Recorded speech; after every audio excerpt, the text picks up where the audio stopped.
अनेक वर्षापासून अंथरुणाला खिळून असलेल्या हरीश राणा या युवकाला इच्छामरण द्यावी अशी याचिका त्याच्या कुटुंबियांनी सर्वोच्च न्यायालयामध्ये दाखल केली होती। या याचिकेला सर्वोच्च न्यायालयाने मंजुरी दिल्यानंतर लगेचच काल परवाच त्या बिचाऱ्याचा जीव गेला। गेली अनेक वर्ष ते कुटुंब त्याच्या उपचारासाठी पैसे देत होतं। आपल्या महाराष्ट्रातही अरुणा शानबाग नावाच्या सरकारी इस्पितळातील नर्सला तिच्या सहकार्याने कितीतरी वर्ष सेवा करून सांभाळलं। इच्छा मरणाच्या यातना जो अस्वस्थ होतो त्यापेक्षा त्यांच्या कुटुंबांना जास्त भोगाव्या लागतात। सेवा शुश्रूषा अनंत प्रकारे करून प्रचंड वेदना होऊनही त्या रुग्णाचा जीव काही जात नाही आणि बिचाऱ्या कुटुंबातील सदस्यांचा त्या रुग्णात जीव अडकलेला असतो। आपल्या देशातील कायदा असा आहे की असंख्य यातना भोगणाऱ्यांना रुग्णशय्येवरती असलेल्या रुग्णाला मरूही देत नाही आणि कुटुंबाला जगूही देत नाही। एका हरीश राणाला सर्वोच्च न्यायालयाने इच्छा मरणाची परवानगी दिली तोपर्यंत त्याच्या कुटुंब रस्त्यावरती आलं होतं।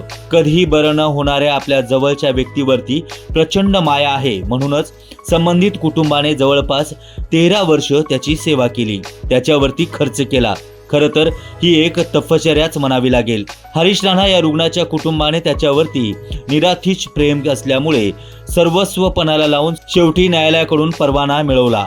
आपल्या 145 कोटी लोकसंख्येच्या देशात असे लाखो तरुण असतील ज्यांच्या बरे होण्याची अजिबात आशा नाही। ते बरे व्हावेत म्हणून कणाकणाने त्यांचे आप्तेष्ट झिजत असतात। त्यासोबत माणसाने पैसा खर्च करून आम्ही तर वर म्हटल्याप्रमाणे परिवाराची आर्थिक परिस्थिती बिघडते। आता सर्वोच्च न्यायालयाने असा निकाल दिल्यानंतर आपल्या महाराष्ट्राच्या राजधानीत मुंबईतच अशा प्रकारच्या 40 रुग्णांना इच्छा मरणाची परवानगी द्यावी यासाठी मागणी करणारे अर्ज आले आहेत। हे सर्व कुटुंब आपल्या जीवाभावाच्या व्यक्तीवरती नितांत प्रेम करतात, त्यांचा जीव वाचवावा म्हणून प्रयत्नांची पराकाष्ठा करतात।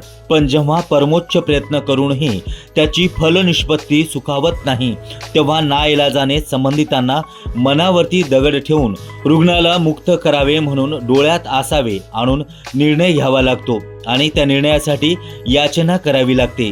हरीश राणा या जगातून गेला, त्याचे या परिवाराला निश्चितच दुःख झाले असेल, परंतु जिवंत असलेल्या परिवाराने सुद्धा मरण यातनाच भोगलेले आहेत, तेही आपण समजून घेतलं पाहिजे।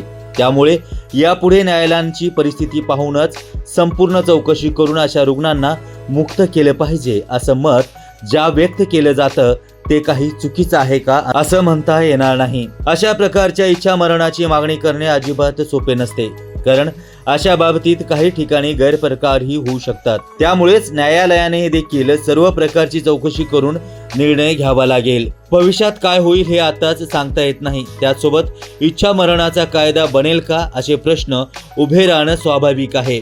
कुठेही असा कायदा होईल असं वाटत नाही। अपवादात्मक एखाद्या दुसऱ्या देशात असा कायदा असेलही, पण असेही प्रकार झालेले आहेत की अशा रुग्णांना परिवाराने सोडून दिला आहे।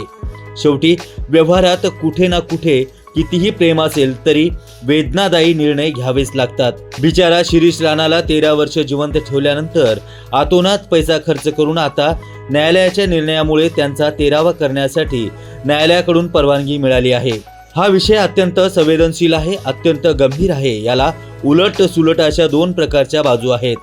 तरीही एकूण जगरहट्टी पाहता न्यायालयाने दिलेला निर्णय योग्य होता असं कोणताही सुजाण नागरिक म्हणेल। बऱ्याच दिवसांनी हरीश राणा याला सद्गती मिळाली आहे असं म्हटलं पाहिजे। ईश्वर त्या मृत आत्माला सद्गती देवो आणि त्यांच्या कुटुंबातील रुग्णालयाच्या फेऱ्यापासून मुक्ती मिळाली असं समजून त्यांच्या दुःखात त्यांचे आपतेही सहभागी होतील यात काही शंका नाही।